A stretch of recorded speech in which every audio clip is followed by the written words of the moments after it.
This spatial spell was only available at the 7th circle, and it was called treasure hoarding. Having made up his mind, Henry informed the spirit that he was ready to spare its life if it became his servant. Clover panicked, but the man added that if he didn't want to obey, he could just die. The terrified spirit agreed to this condition. Satisfied, the mage picked up a platinum ring from the very edge of the treasure pile. The material perfectly concealed the true energy level, and at the same time perfectly cleaned the dark energy. Placing the ring on his finger directly over the glove, Henry cast a change spell. Then he said that they would sign a contract. He pulled his hand forward and called upon the god of promises to bind himself and the demonic spirit with a powerful oath. The spirit let out a pained groan as the cleansing magic clearly didn't come easily to it. Henry continued that Clover swore to obey him implicitly. Will he give up his heart? Clover didn't have a choice anyway, so he agreed to this vow. And then the magic lit him up, causing him terrible pain again. The wizard informed them that they were bound by this oath henceforth. Her testimony will be engraved on this ring. The metal glowed, infusing the evil spirit with light energy, which caused him terrible pain. But Henry told him to be patient. If he endures this pain, he will be saved. Otherwise, he will not live long. The light shone brighter, penetrating the very essence of the spirit, purifying its energy, until all that was left of him was a small white light with green eyes. As our hero expected, the nature of the demonic spirit was quite unique. But he praised Clover for doing a good job. Then he ordered all the treasures to be collected, and henceforth did not show himself until he was summoned. Clover promised to do it all. As the spirit gathered up the treasure and disappeared into the ring, Henry picked up the unconscious Lieutenant Carter. Morris hoisted it onto his back and walked out of the cave. He needed to find his men and return to the base. At this time, the squad finished off the remnants of the Minotaurs and wondered where their commander had gone. But then I heard footsteps close by. The soldiers turned toward the sound and saw Lieutenant Morris. From a distance, it wasn't clear who he was dragging on his back. But when Henry came closer, they could hardly believe their eyes. He was carrying Lieutenant Carter alive. The forest was deafened by the cheers of victory. When the squad returned to headquarters, no one, including their superiors, could believe that all this was happening in reality. They really couldn't believe that Henry not only destroyed the demon, but also found Lieutenant Carter alive. As Henry lowered the lieutenant to the ground, the entire squad cheered his name and praised him. The captain admitted that he was speechless. Lieutenant Morris was a real hero. Vogue, who was standing next to him, apologized for being unnecessarily rude earlier. Hugo looked completely ashamed and also apologized. Henry thanked them for their kind words and asked them to take Lieutenant Carter and his men to the infirmary. Still, it hurt a little that he'd done so much more, but he was only being praised for saving Lieutenant Carter. Returning to Fort Caliban, Henry was immediately met by Solomon, who offered the guy the services of a healer. But he refused, deciding to get back to his business as soon as possible. However, before that, Solomon informed Henry that a guest had arrived. Henry was surprised, but decided to find out who it was. As it turned out, he was waiting for a meeting with Commander Aslan himself. Henry wasn't particularly happy about the meeting. Later, as the sun sank below the horizon, Aslan and Henry shared a fiery whiskey to celebrate the boys' easy capture of the mob. However, Henry himself was not particularly happy with this situation. Feeling this, Clover turned to the guy, suggesting that his owner was in an unpleasant situation. He decided so because he felt Henry's discomfort, so he asked the boys' consent to use the ability absorption so that Clover would absorb all the alcohol for him. The guy liked this idea. Clover later clarified that he would open a portal in Henry's stomach so that all the alcohol would go into the pocket dimension. However, the guy did not trust the spirit, but he assured the guy that this act he wants to prove his loyalty, because Henry is much stronger than him. Henry assumed it was their contract that had made the spirit so docile. He agreed to Clover's suggestion, then started drinking. Soon, Commander Aslan poured whiskey into the bowls and started drinking from them. After that, the commander passed out, which Henry was very happy about. After pouring himself a cup of tea and preparing snacks, he started thinking about his training. He assumed that he wouldn't be able to develop an aura today. He had hopes when an experienced swordsman became his opponent, but he was once again met with failure. He hadn't even completed his original goal of finding the treasure, which was also eating at him. Henry, trying to distract himself from these thoughts, summoned Clover and asked him to take a more ordinary form. He fulfilled the request of the owner, turning into a white cat. After that, Henry called him over and petted his pet spirit, enjoying its unusual abilities. After that, the guy decided to test the smell of Clover. Henry asked him what it smelled like, and he mumbled something unintelligible. As it turned out, Clover had not yet fully learned the human language, and therefore it was difficult for him to answer this question. So, Henry brought a cucumber from the other room, which made the whole room smell. Clover, seeing the vegetable, immediately perked up. He confirmed that the room smelled exactly like cucumber, and then happily began to eat it, wagging his tail. At this time, Henry decided to question his spirit. He wanted to know why the man had attacked Carter, even though he wasn't wearing cologne. Clover said it was just curiosity. He knew that this person had been hunting him for a long time,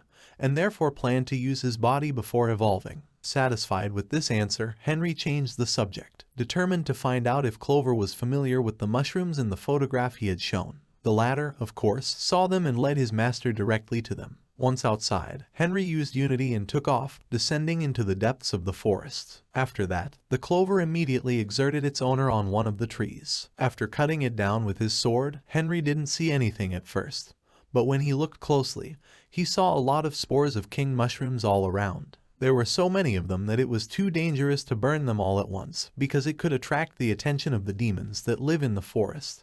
So the guy asked Clover to suck them all into the pocket dimension. The spirit, of course, agreed. In a few seconds, all the spores were already in his pocket dimension. After that, Henry and Clover wandered through the forest for a while, and then found the cave they needed. Once inside, the guy used the light spell. After walking a little further, they found an armor of enormous size, representing the guardian of this place. Henry noted that the guardian hadn't changed a bit since their last meeting, and also added that if things had turned out differently, it would have become part of his legacy. But now Henry has no choice but to destroy it. The hour of vengeance is approaching. Henry touched the guardian and cast an unintelligible spell, after which the armor began to be covered with numerous cracks and split into small particles. Soon, there was nothing left of the guardian but a pile of blue dust. After digging through it, Henry found what he had been looking for so long, a small chest with a purple sphere inside. This was the heart of the venom demon bloodline. After consuming it, a person can never be poisoned again.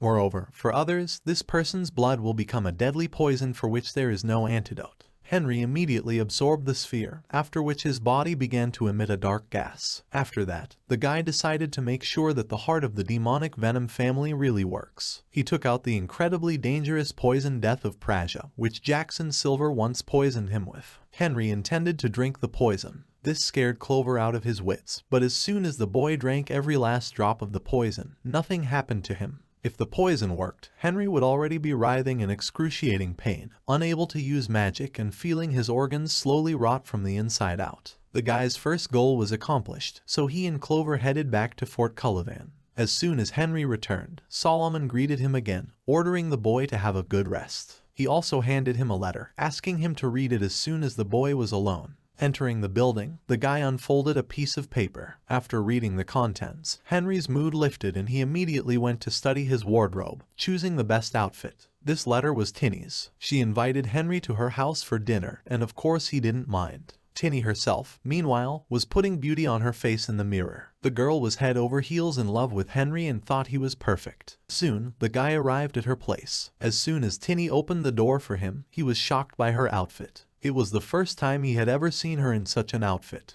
After talking for a while and deciding to drop all the formalities of their work, they headed towards the table that was full of various food items. Henry was pleasantly surprised that Tinny had managed to make all this. He hadn't realized that Tinny was so adept at cooking, as he'd openly admitted to her. Taking this as a compliment, the girl offered him a drink, hoping that Henry would not drink too much, as was the case with their commander. The guy assured her that he would be happy to have a drink with her, and then they started eating. 2 bottles of wine later, they were both tipsy, but Tinny offered Henry another. He agreed and the girl went for the cherished bottle. However, the wine she was going to bring was different from the last 2 bottles. It was a love aphrodisiac that Tinny had saved for this particular day. However, as soon as the girl opened the door, a surprised warrior was waiting for her. He told her that he had come to her with urgent news. Tinny was furious at the unexpected visit, but the soldier told her that Lieutenant Carter had finally come to his senses. When Henry heard this, he immediately forgot about the drink and went to the soldier. As soon as they arrived, the doctor told them that Lieutenant Carter had had great difficulty opening his eyes. Since he had been unconscious for too long, his body had weakened. Commander Aslan decided to find out how long it would take for a full recovery. As it turned out, this will take a whole year. This was due to the fact that Lieutenant Carter had been exposed to a high concentration of demonic energy for more than a month without food or water. Such circumstances had a negative impact on his physical fitness and life expectancy. And the fact of it, that the lieutenant managed to survive, is a real miracle. The doctor also said that he told Carter that the rabble no longer threatens anyone. The latter, with tears in his eyes, asked to convey to Henry his sincere gratitude for this feat. Hearing this, the guy couldn't help but smile. After talking to the doctor, Solomon decided to ask Commander Aslan what would happen to Henry now. He'd only been promoted to lieutenant because Carter was presumed dead. However, now, according to the military code, Carter must re-enter the rights of lieutenant. This gave Aslan pause for thought, but then Henry himself intervened. I decided to tell the commander something. Aslan was shocked by what he heard. He didn't understand why Henry hadn't said anything about it to this day. Tinny and Solomon were also in shock. Henry himself, meanwhile, was remembering what had happened a year ago. During the next training session, Hector suggested that the guy simply does not have enough talent. Henry shut him up when he heard that, but Hector didn't let up. He claimed that even a village idiot could learn these techniques in a year of training, and Henry was smart enough, so Hector didn't see the point in training them. The guy, however, fell to the ground without strength, confessed to Hector that he was incredibly infuriated. Afterward, Henry recalled other events that had passed during the year. He had done many great things as a lieutenant in the Special Forces unit. He was respected by the soldiers and was promoted to an elite officer. He also didn't miss a single mission in the Forest of Evil and fought monsters that were dozens of times stronger than him. Every day, he trained with Hector and practiced 2 different types of swordsmanship at once. But even after that, he didn't feel a spark of aura. Hector knew exactly what was going on. The source of the aura is the vital energy that nourishes the human body. But Henry had never been in real danger before because of his unnaturally great strength. Hector knew that the stronger a person was, the harder it was for them to release their inner energy. But when Henry does succeed, the power of his aura will never be equaled. Hector promised himself that Henry would be able to awaken the aura, and their training should help him do that. However, the army will not help the guy in any way, and therefore Henry decided to leave it. In the morning, Solomon finally asked Henry if he was really sure of his choice. However, the guy was unwavering. As it turned out, that night Henry lied to everyone present that the term of service of nobles is limited to 1 year, and therefore, at the end of this period, he will leave the army. Solomon knew that he couldn't persuade Henry otherwise, so he just accepted it. He thanked the boy for everything he had done for their squad, then announced to all the soldiers that Henry was leaving. They all saluted the guy and then saw him off during the trip. Some of the soldiers were even crying, so attached were they to their leader. Solomon also invited the guy to give a farewell speech. He agreed and confessed that he was grateful to each soldier for everything they had experienced together. He hoped they would meet again. After that, Henry went to see Commander Aslan. He was thinking back to the past days when the boy had begged to join their squad. After that, Aslan handed Henry his Medal of Honor. It featured 3 stars for his many exploits. The Medal of Honor with 3 stars was very significant and respected because it usually has only 1 star. Aslan also gave Henry a special symbol. As long as this symbol was in the guy's possession, the commander was ready to fulfill any of his wishes. Henry, taking advantage of this, asked to take care of his horse Ronan, to which the commander, of course, agreed. Thanking Henry once again for everything he had done, Aslan said just in case that wherever he was, he could come back to them at any time. With that, they finally said their goodbyes, and Henry set off for the town of Vivaldi. Henry was waiting in line to enter Vivaldi, the city of endless pleasures. However, his current status could allow him to pass without waiting in line. However, when he tried to pass, the guards immediately stopped him, ordering him to return to the queue. In response, Henry tossed one of them his Medal of Honor. When the guards saw Nan's 3 stars, he was taken aback. In their city, they pay great attention to fame, and therefore such a medal had a great weight in their city. The guards immediately let Henry enter the city, also not forgetting to hand him a black card, which, according to them, will make his stay in the city even more favorable. Walking inside, he found many different tents and people showing people a mesmerizing show. Henry hadn't been to this town in a long time, but it hadn't changed a bit. A guy driving past a clothing store decided that it would be nice to update his uniform. When he entered, he was met by a woman who saw in Henry only a beggar officer, not knowing who really is in front of her. After greeting the visitor, she offered to help him choose clothes, and he asked her to bring Sylvia clothes. This shocked the girl, because Sylvia is a legend of imperial designers. Her clothes are not only stylish and elegant, but also unusually high quality, and therefore have a huge cost. The woman suddenly fell into a stupor. Henry, on the other hand, pretended to leave to hurry her along,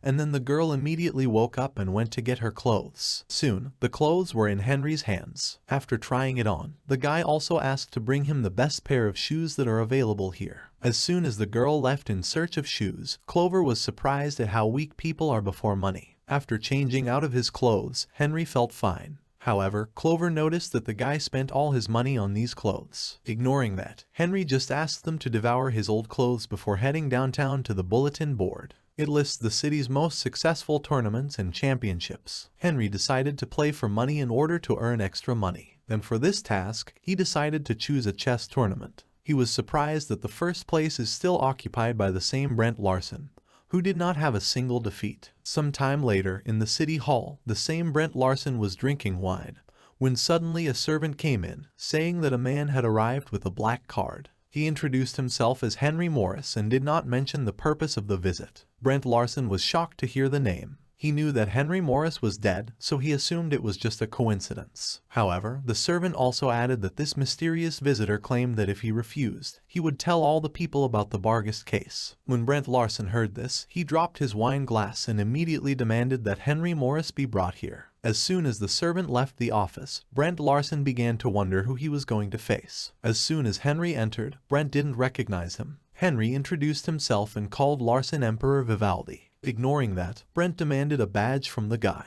When he saw the 3 stars on it, he was convinced that the person in front of him was worthy of a black card. However, the silver meant that at best, he was looking at the son of a baron. However, he didn't understand how the guy managed to afford Sylvia's clothes. Brent was so lost in his thoughts that he forgot to give Henry his badge. However, after asking for forgiveness, he still returned it. After that, he decided to find out if the guy knew a place called Burgess. The man grinned and said it was a hotel. This answer surprised Brent, but he tried not to show it. Henry suggested that Brent play chess. Hearing this, the man chuckled, asking if the guy knew who he was. Henry knew, of course, and that was why he'd come to see him. Henry stipulated that if Brent won, the guy would tell him everything he knew about the Burgess Inn. The suggestion was tempting, but the man sensed a catch, and it consisted in the fact that since the chance of winning from Henry is small, his reward should be appropriate. Brent offered the guy as a reward for winning the fulfillment of his every wish. The guy agreed to this, and then immediately started the game. After a while, Brent lost. The game ended with Henry's victory. The man couldn't believe it. The guy sitting in front of him had trampled on all the honor and glory he'd built up over the past 10 years in a matter of minutes. The realization infuriated Brent and he swept all the pieces off the board. Afterward, Henry joked that he deserved the title of King's Killer as well as a decent reward. Brent immediately started trying to get out of the loss in every possible way, not wanting to fulfill the guy's wish. However, it was useless. In the end, Brent asked directly who was sitting in front of him. Henry lied about being the second apprentice of the magician Henry Morris. He said that at the Burgess Hotel, Brent was trained by his mentor. The guy also added that Henry Morris took in his students due to the fact that they were full namesakes. After learning all this, Brent asked what Henry wanted. He replied that he needed 10,000 gold coins. This figure shocked the man and he began to assure the guy that he did not have such money. But Henry knew that exactly this amount was stored at the top of the Vivaldi Tower. He told Brent about it. He couldn't believe that the teacher had told him about this, but now he couldn't get out of it. What's more, Henry also put pressure on Brent's champion title. He vaguely threatened the man that if he didn't fulfill his wish, the news of his loss today would spread all over Vivaldi. Realizing that he had nowhere else to go, Brent took Henry to his coins. They entered the library, where one of the books held a lock that only Brent had the key to. The man opened a secret passageway and let Henry in. Upon entering, he actually found a mountain of coins. When Henry entered the room, he found a mountain of platinum coins. Each of these coins must contain at least 10 grams of platinum, so the guy calculated that he should collect exactly 100 kilograms of coins. Holding out his hand, he ordered Clover to suck all the coins into the pocket dimension, after which all the coins rushed into Henry's palm. A few seconds later, the room was empty. The mayor was shocked by this ability and didn't know what to say. Henry was amused that Brent thought the guy had arrived unprepared. He also gave the mayor a small gift. It was a summoning scroll that he could use to contact Henry at any time. Brent didn't understand the meaning of the gift at first, but the guy explained to Tom that if someone else like him showed up in Vivaldi, the mayor could just tear up the scroll so that Henry would come and solve all the problems. After handing over the gift, Henry recalled his past life. While behind bars, he asked Brent if he could take care of his men, but he couldn't promise anything because of his fears. He apologized to his teacher for this, but he didn't have to worry about it since Henry had already forgiven him. After the guy had enough money, he waited for the next day to start and went to the 10 million arena. Deciding to take part in the combat competition, he showed his black card, thanks to which he calmly received the documents for registration. After entering his name, rank, and strength in it, he gave the document along with the identity card for verification. However, the man who registered Henry noticed something strange. In the document, the guy indicated that he is a novice swordsman, but he has the Special Forces badge of Fort Cullivan. The man decided to find out how Henry managed to get 2 stars in the most dangerous unit with such a rank. However, the guy didn't want to answer that, referring to his black card again. The man was seriously scared and turned a blind eye to this oddity, registering the guy without any questions. He handed Henry the card of the player with the lowest rank F. In the arena, Henry had to fight opponents of the same rank as him until one of them broke his sword. The winner will be the one who first damages the enemy's weapon. This competition was popular among the swordsmen of its time, but it also took root well in Vivaldi thanks to the fast, but at the same time fierce and spectacular battles. Last year, Henry fought in a similar battle and showed what he was worth. Henry went to the bulletin board, and then one of the employees of this place approached him, asking him to show the participant's card. After handing the card over, the man told Henry that to increase his rank, the guy had to defeat 3 players of his level, or immediately increase his rank by defeating 1 player of rank C. However, rank F is followed by rank D, and it is impossible to miss it, which greatly disappointed Henry. The guy decided to bet 100 gold coins that he would defeat any fighter of C rank or higher, to which the employee, of course, agreed. After a while, a lot of fighters came running to the arena, who decided to quickly earn 100 coins. However, they couldn't even imagine who they would actually have to fight. Soon, the employee presented Henry with a whole basket of documents for those who want to fight him. Choosing a random bid, he headed to the arena. He would face off against Damien, a skilled swordsman. Soon, the referee repeated the rules of the match again. The fight will end as soon as one of the combatants injures his opponent.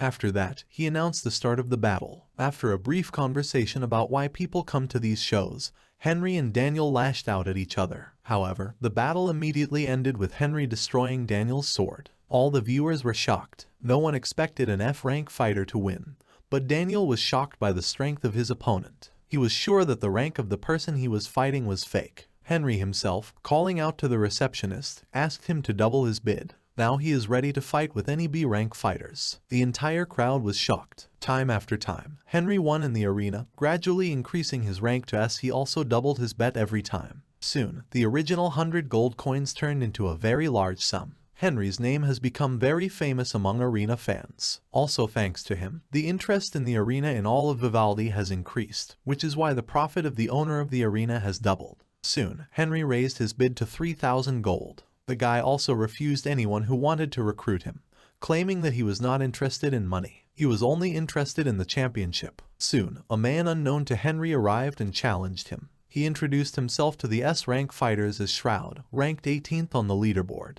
Among the audience, it was known as the blocking blade, because when the sword is in his hands, it becomes impenetrable, like a wall. However, Henry was confident of his victory. Soon they were in the arena and the referee announced the start of the fight. The Shroud allowed Henry to attack first. The latter, sensing that his opponent was indeed an experienced swordsman, used the spell Magic Armor, strengthening his sword. After that, Henry attacked Shroud, slashing his sword with a single blow. Shroud was shocked and fell to his knees. Even though Henry was bragging in front of him, he mentally acknowledged the strength of his opponent. After all, this was the first fighter that he had to use magic against. Some time later, Henry faced the second-ranked man on the leaderboard, the Black Knight. He congratulated the guy that he was able to go so far. However, he replied that he was not going to stop and soon won a victory over the knight. After checking the leaderboard, Henry was convinced that he had only one opponent left, who calls himself the king. When he arrived at the administrator's office, he announced that he was challenging him, and also wagered 5,000 gold coins on his victory. Everyone around him heard this and was surprised that the guy had so much money. The owner of the arena also came to see him.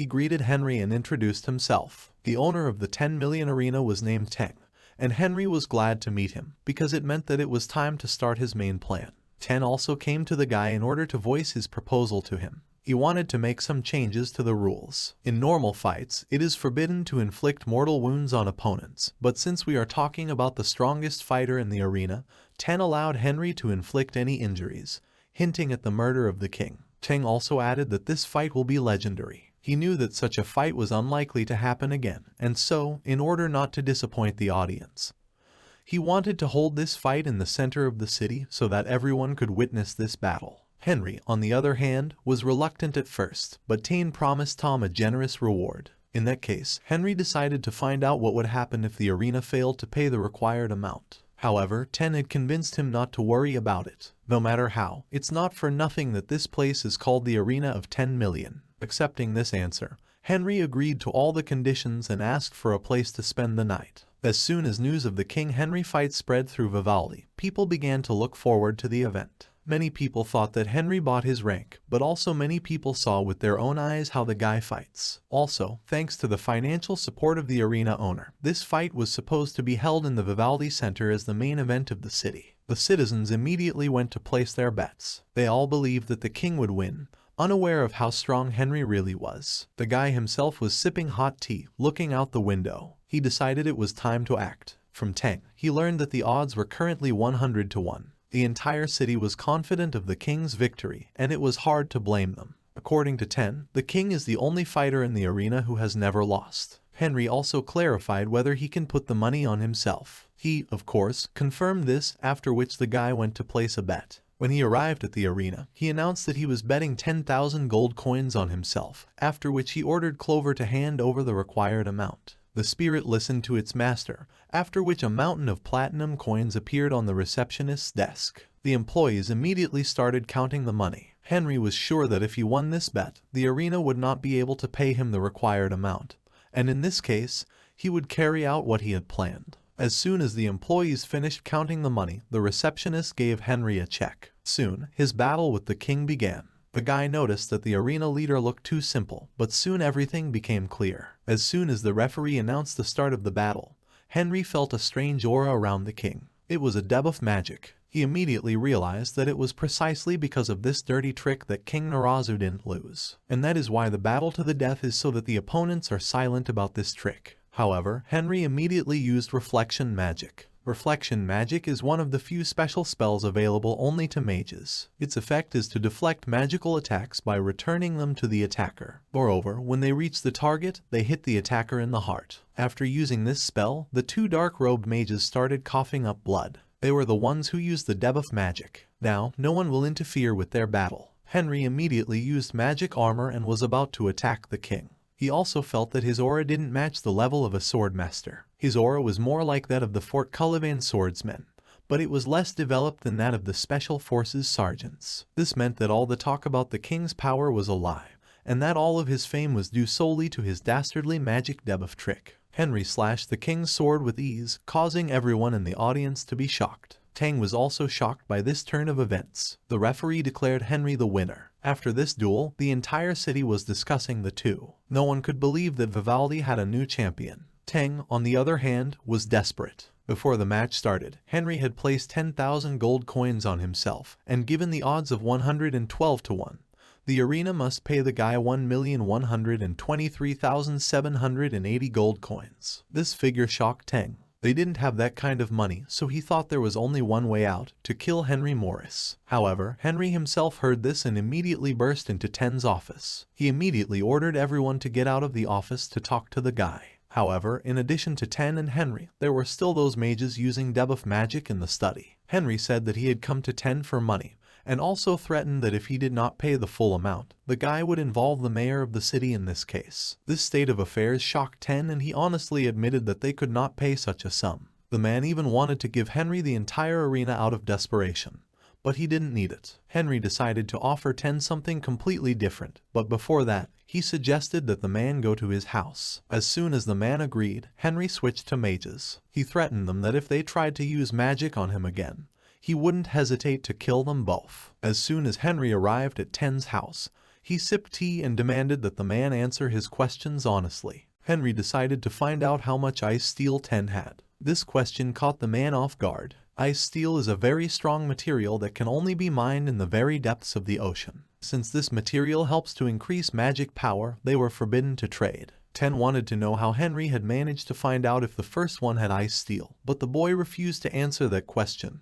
Waiting for Ten's answer, he replied that he had about 300 kilograms. Upon hearing this, Henry demanded all of the man's ice steel, as well as 200,000 coins. It was a very good deal, so Teng agreed. However, the rest of the money was still there, and Henry demanded that it be returned in due course. The guy also handed Ten a summoning scroll. Henry assured the man that he would fight anyone who challenged him. This way, Teng will be able to earn money. Henry also demanded that Ten have a separate room in his house, so that he would have a place to spend the night. Realizing that the man has no right to refuse, he decided to settle right in Ten's office. After that, Henry decided to find out for what purpose the arena was created. The guy knew that Ten needed it not only for earning money. Realizing that he had nowhere to go, the man said that they are also engaged in the sale of all kinds of information. It was difficult to earn a living solely by playing the arena, so Ten needed a second job, which was information trading. He collected information about all major cities, settlements, as well as all the states subordinate to the Four Kingdoms and the Holy City ruled by the Vatican.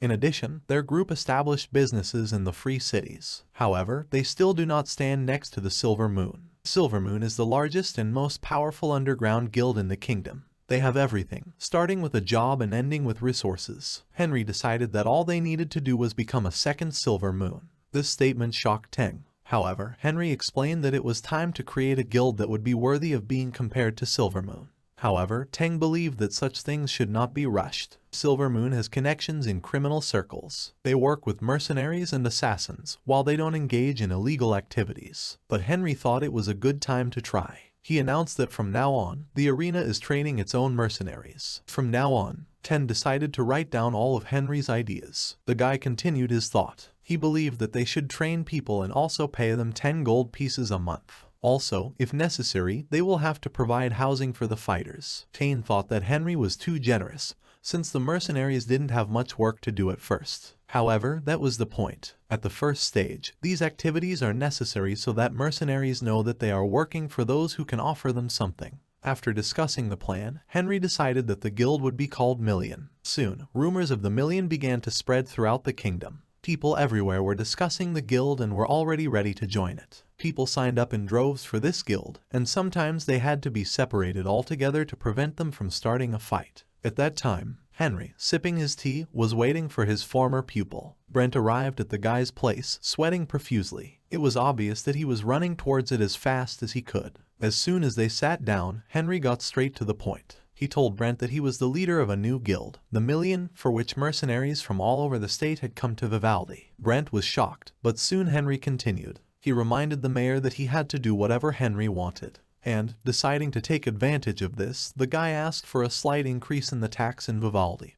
But Brent immediately objected, claiming that the tax is set by the kingdom, and nothing depends on the mayor here. However, Henry was aware of the mayor's authority over taxes in certain parts of the city, and he told Brent about it. He also added that by raising taxes, he would not only revitalize Vivaldi's economy, but also increase his own income. The hero asks his interlocutor, "Am I not right?" The other person wonders how the hell he knows, but says yes, it's quite possible. "Okay, I'll help you, sir." Henry the young man is happy. But Meru is not good to join a private entrepreneur, right? Therefore, for our cooperation, I have created an official guild. A guild of battle arenas, all arenas in the form of already joined us in the city. There will be a lot of mercenaries to test on us and waiting for an interview, so some time fighters will stay here. Sooner or later, they will need money, and then they will go to one of our arenas at this time. You just need to introduce a special tax.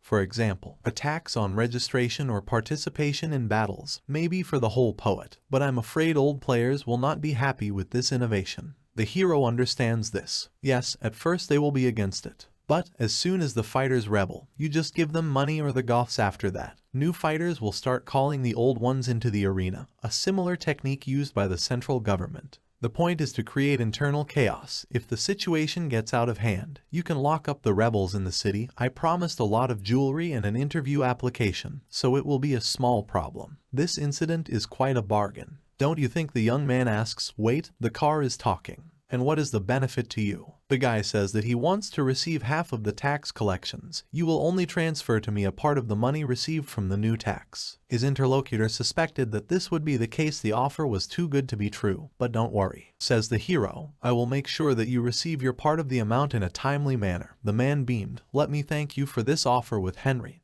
he extends his hand to the hero. He shakes it. Fellow countrymen should help each other, says. He has not passed even 2 days, as a lot of people rushed to Vivaldi. It was at this time that Henry decided to conduct his little test. A crowd of men go ahead in the meeting and meet the organizer. We conduct the entrance test in order, announced to the crowd. It consists of 3 parts. One asks, is it true that we will get paid even if we fail it? Yes, that's right. The examiner answers. If you don't correct yourself with the first part of the challenge, you will get a silver coin. In the crowd, whispers began. We will have enough of this money to enjoy food and drink all day.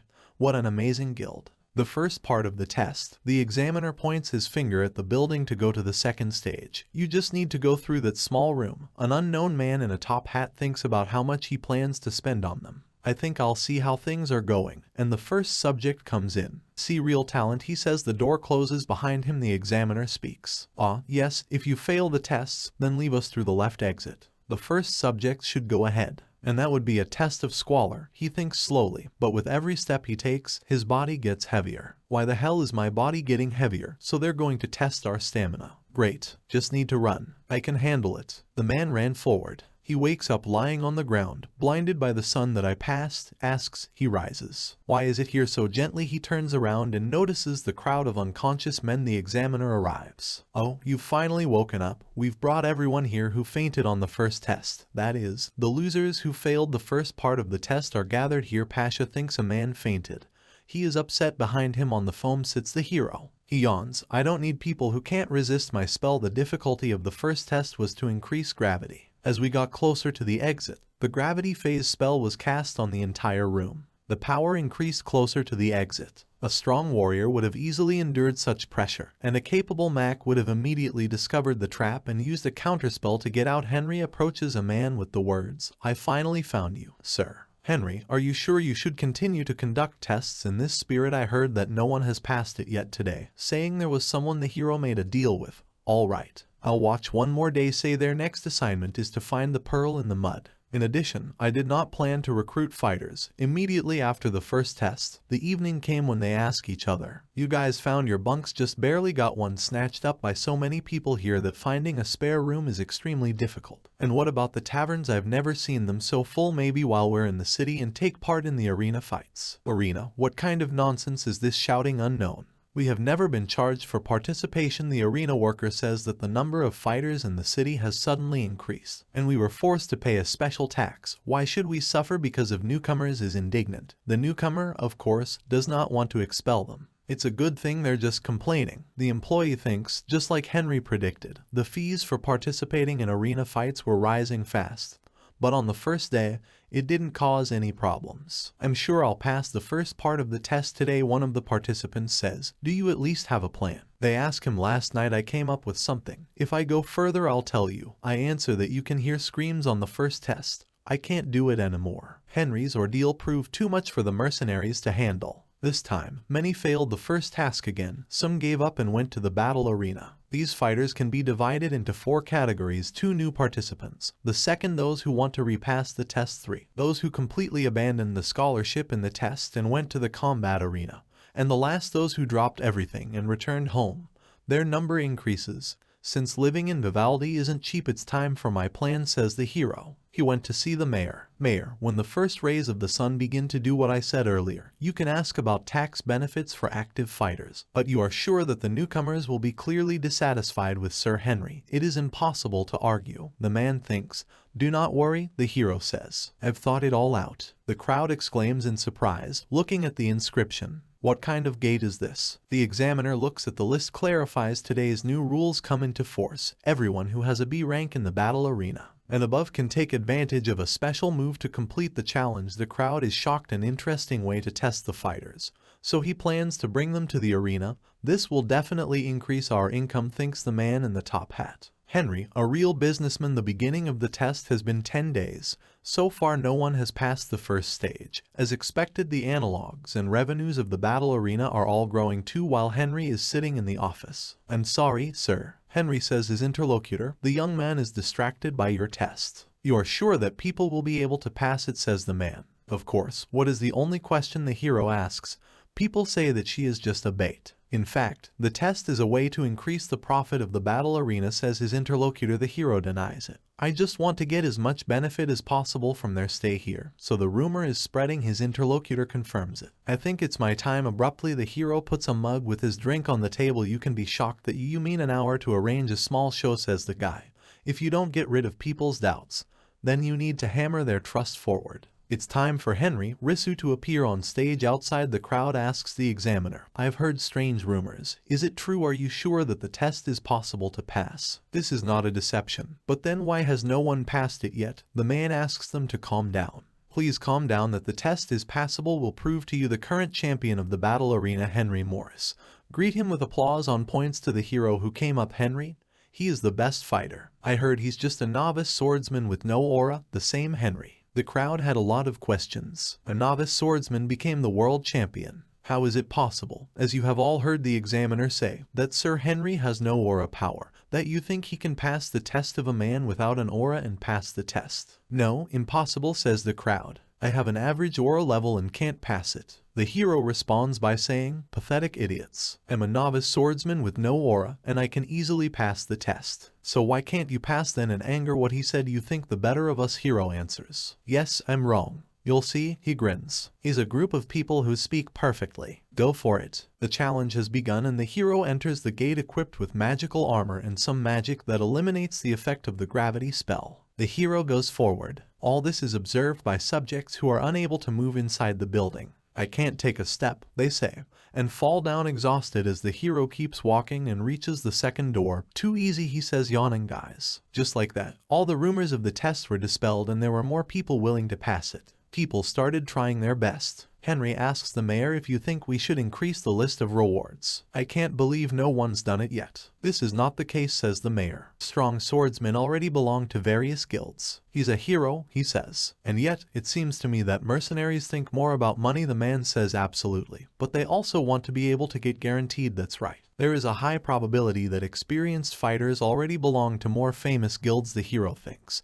So everything was worth nothing. Or take action, and says to his interlocutor before the end of the test, "Days that the brand has spent during this time. Try to extract more benefits and return everything to its original state." The man accepts the order and the hero continues, "See you in 10 days. I'll have to keep an eye on the mercenaries myself. If anything happens, please contact me. I need to leave for a while," says the young man. May not be wearing a top hat. What exactly? The guy says, "To collect information about professional fighters from different regions. Professional fighters are surprised. If you want to fight them, choose the best ones. I have to go to Ankelman, that poor town in the south." "Why do you want to go there?" The other person doesn't understand. "We need to bring someone here, and you collect all possible information in my absence. I'll be back within 10 days. The man accepts the order. "Yes, sir." He says, "A young man. You were a sword master, weren't you? It's interesting to listen to this idiot for me. I hope he's still an angel, not me walking," says the hero and opened the door. Behind the door is the examiner. "What happened?" the guy asks him. "I ran to you as fast as I could," says the very first contestant who managed to pass the test is finally happy. Hero, "It must have been about him and us," the man says. "Congratulations," he says as he approaches him. "I'm Henry Morris, captain of the newly formed Million Guild." "Haggler," says the man, extending his hand to the hero. "I wonder," says what Henry is asking, "if I join the guild, I really will get a house and be able to provide my children with an education." The examinees grab Henry's arm with both hands. "Of course, those who pass the test deserve a good life," says our rookie. The men tremble and are surprised. "I expected that my test would be handled by more famous fighters. Where did it come from? This is some kind of mistake." "What next stage?" does the hero say. "A simple sword fight," is answered by the hero. "Let's not delay and get started." "Try not to draw his sword," he says. He pulls out his sword in response to an impressive aura.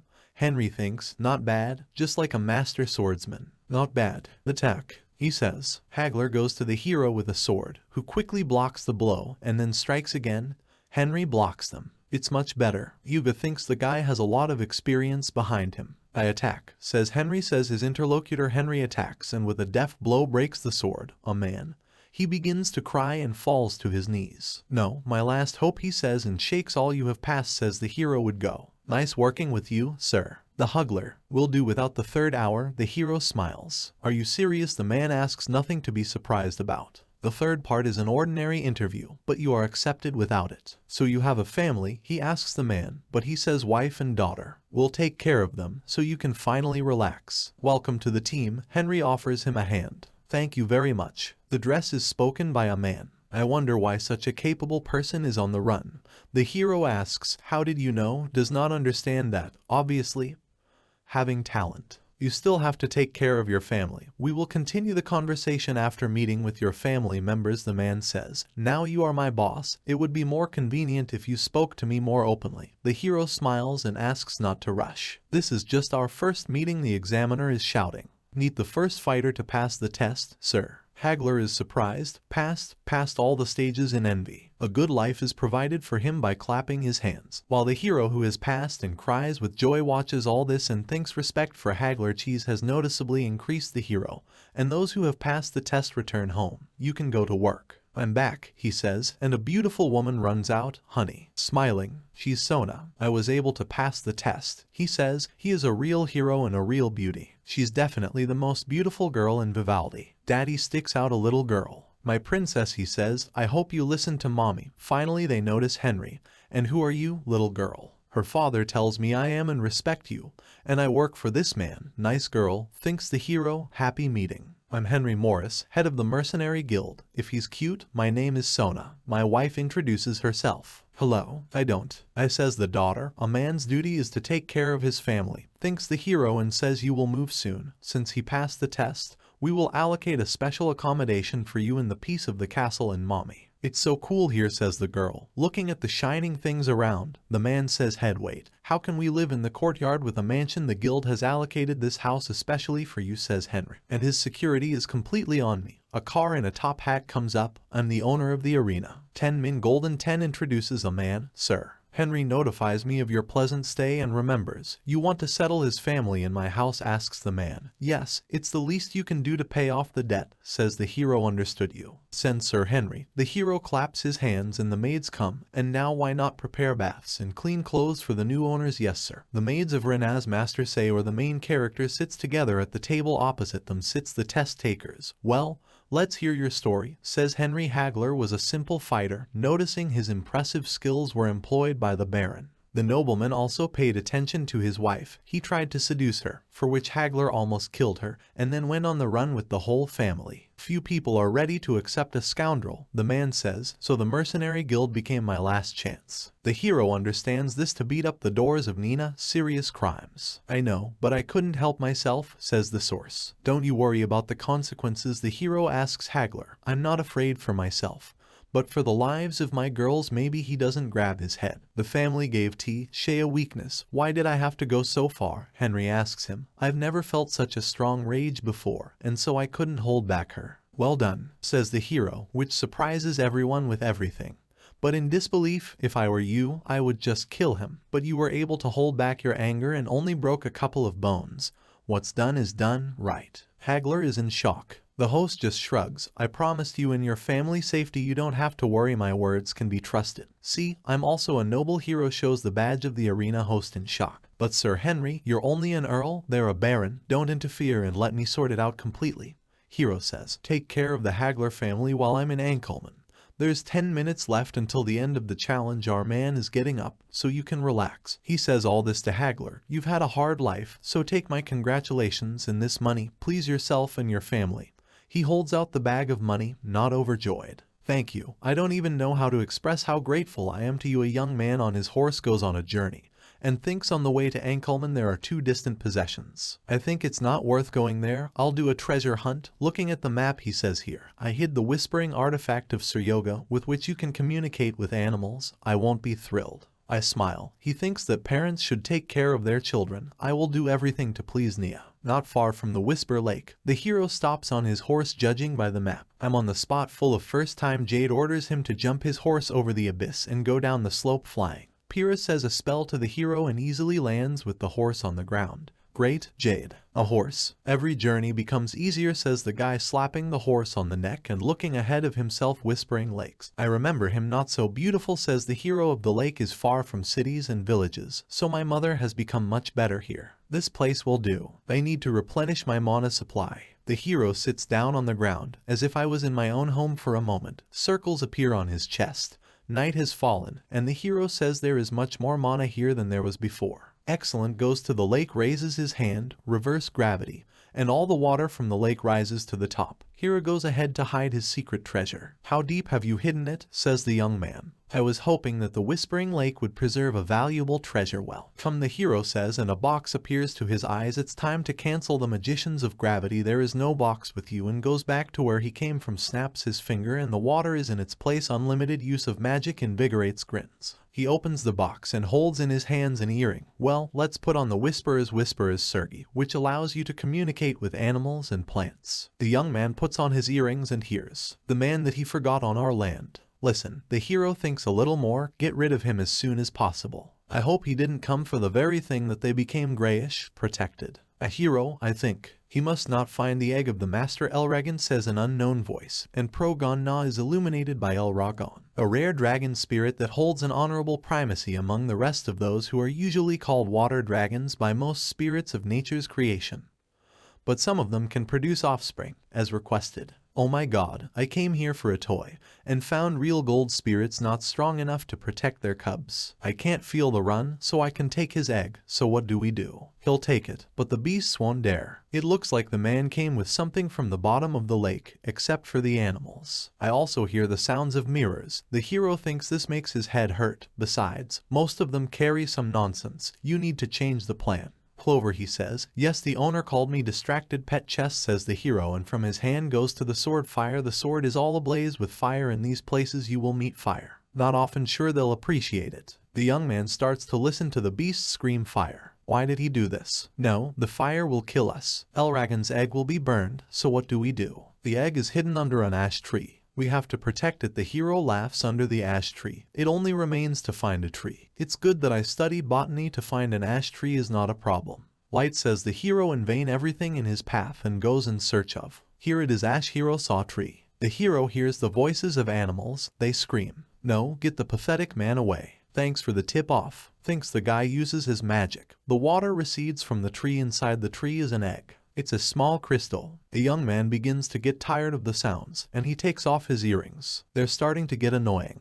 I'll bring peace back to this. Claps my fingers, and the water returns to its place. The hero comes out against. Here it is, an egg. The hero looks at the crystal. Pretty beautiful, he says for the second time in his life. I'm holding a spirit egg in my hands. I'm pretty damn lucky with it. My abilities are limitless. By the way, a high-level spirit is very rare. He is a water elemental, so you should properly support his energy with water magic. The hero rolls up his sleeve. The point, he says. His finger turns into a blade. The hero cuts his hand and puts an egg there, a place where the mana does not end. My own body. Healing was pronounced by the hero, and the cut heals. This should be enough to go to the Angel Man Jet. He calls his horse. Let's go. The young man gets on the horse. Flight activates the spell, and they fly away. 2 days have passed. The journey to Angel usually takes 4 days. Henry cut this time in half. Completely forgot about rest and overnight port city. Angel Man Leroy passes through the gate, showing everyone his badge. Welcome. They say. The guards pay their respects to your high-ranking figure. Welcome to Angela. It's been so long. And the air here is still salty. In the past, when I wanted a change of scenery, I often came to Angela, Mom, to enjoy this freshness. The local air calms the mind. The hero speaks calmly. Sir, I've never seen the ocean before. The hero distracts the pet's voice. Let me take a look. Of course, Liver, go ahead, enjoy the view.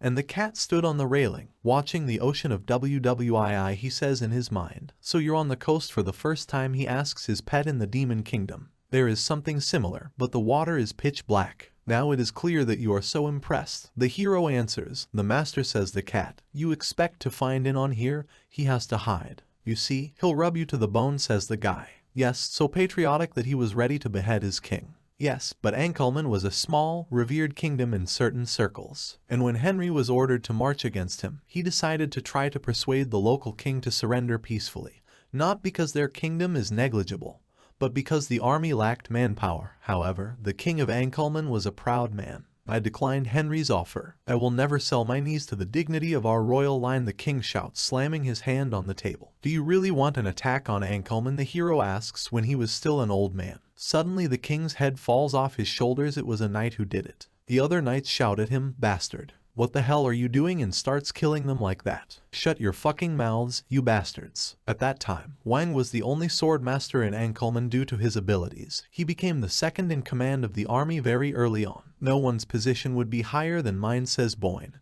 The unwilling can draw their swords. I will gladly accept any challenge. The guards in horror say no, sir. After that incident, Vaughn became the main person in Ankelman, really not having to negotiate with him, thinks the hero. My name is Van Coral. Nemen is ready to obey. Empire, says the young man. The hero thanks him. Thank you, Wang. But we have conditions, the guy continues, and the old man clarifies the conditions, right. If the Empire tries to enslave Ankelman's people, I will raise a rebellion and do everything I can to prevent it. And that is your verdict, Lord Henry. The old man rubs his beard and thinks he was a real nutcase. On that day, many people called Wang a coward, but in my eyes, he remains a patriot with a big heart. If only Wang had heard my words. I'm sure he's somewhere in Ankelman by now. Well, the main character is standing on the dock with a lot of responsibility on his shoulders after Henry was betrayed by the people he called friends. He should do everything possible to divide the power between the nobles who supported him. However, this was another mistake of the magician.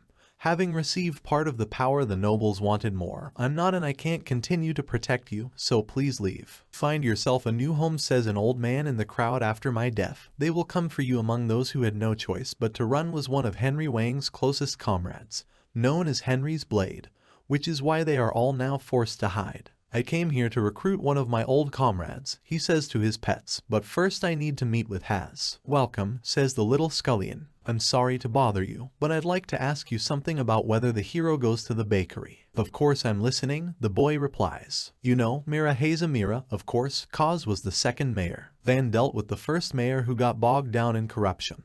And then they started looking for the perfect candidate for this position, which became a competent and kind-hearted person, and he was also very afraid of Van.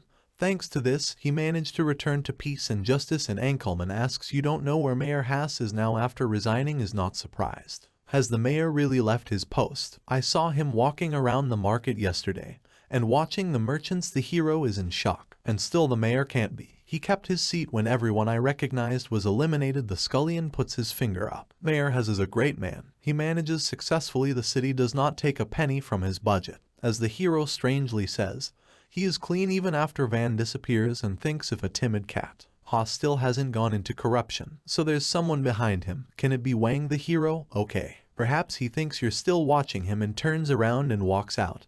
But the boy's voice stops him. Oh, wait. You're leaving? What a strange man. He was so respectful to me, even though his position was much higher than mine, and he was back on the dock. Clover, he says. Yes, the owner responds. Spore's pet. The king mushroom from the forest of evil. You still have them. Of course, I took care of the safety, says the cat. We need to prepare for the meeting with Haz. Let's make a real chaos. Fish farm.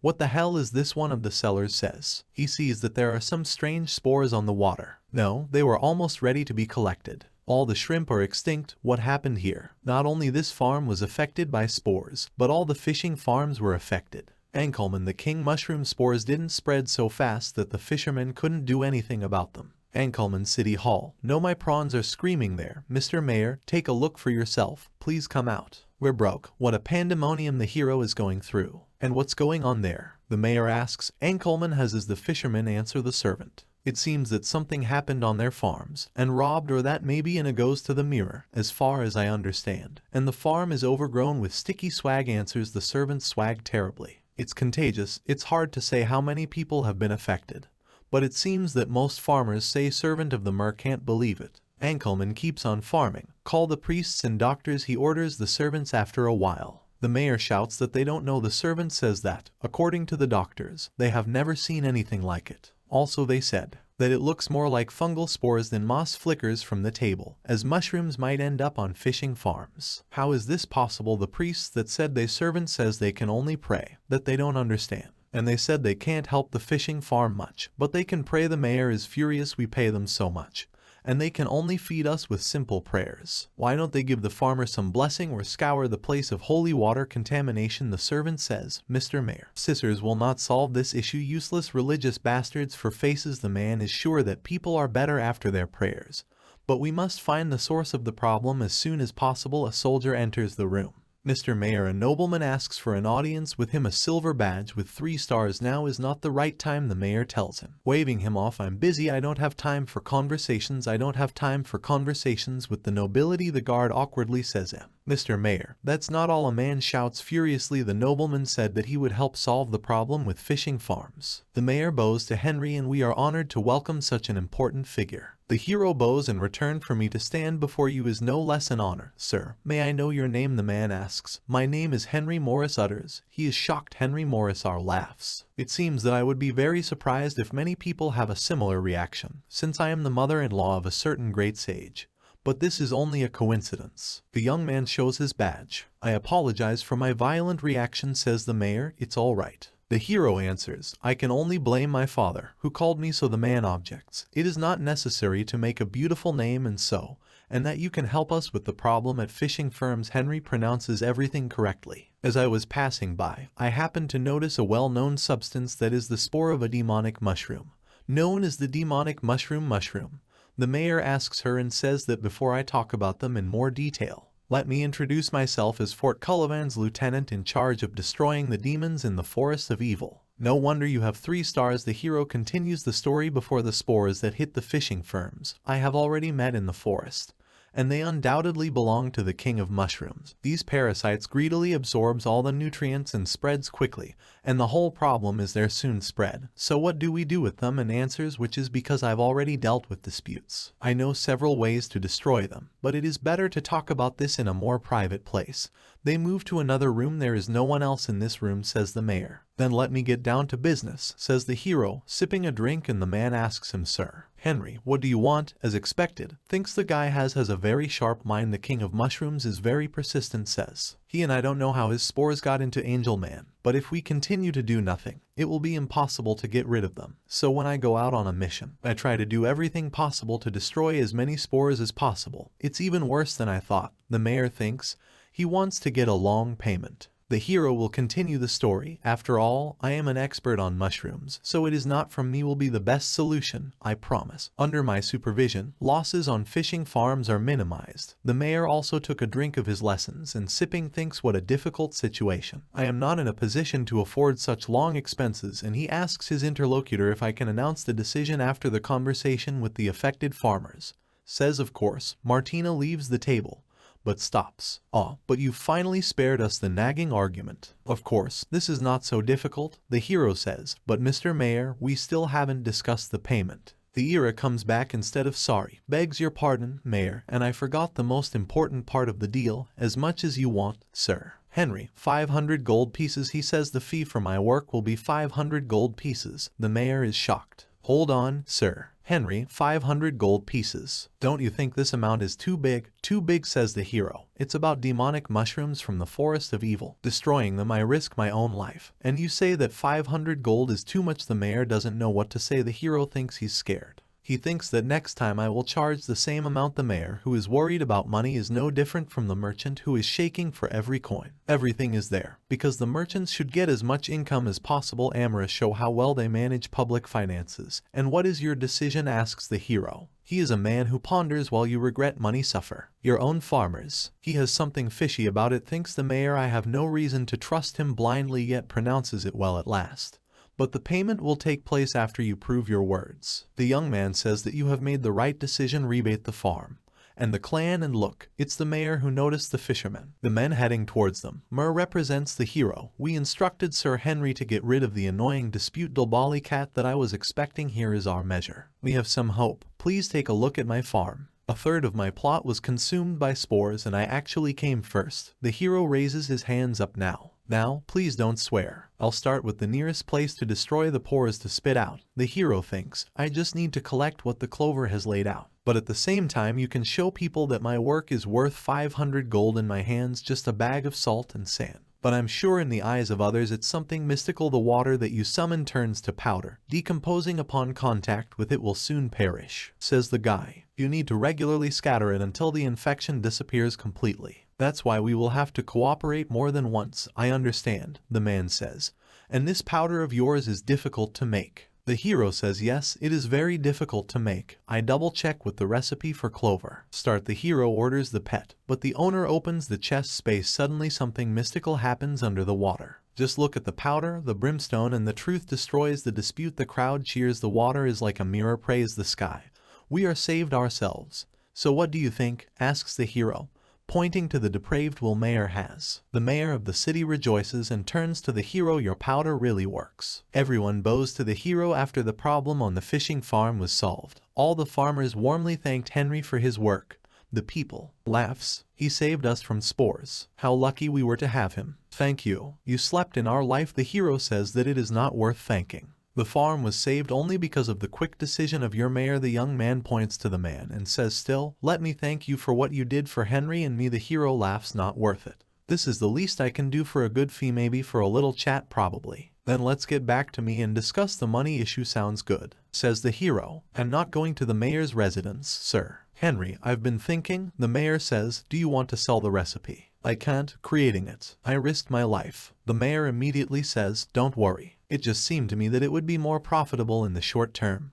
But that's all right. You have the right to refuse. By the way, you have already found a place to stay for the night. Hira says that he arrived only recently. So no, Haza has not changed at all. Everyone also tries to change the subject at awkward moments. Do you understand? Says the man, then allowed you to book a hotel, if you don't mind. The hero says that it sounds good and thanks Mr. Murr. Thank you, Mr. Mayor. The mayor's servant comes and hands him the money. The master apologizes for not being able to come in person. He has some urgent matters to attend to and says everything is fine.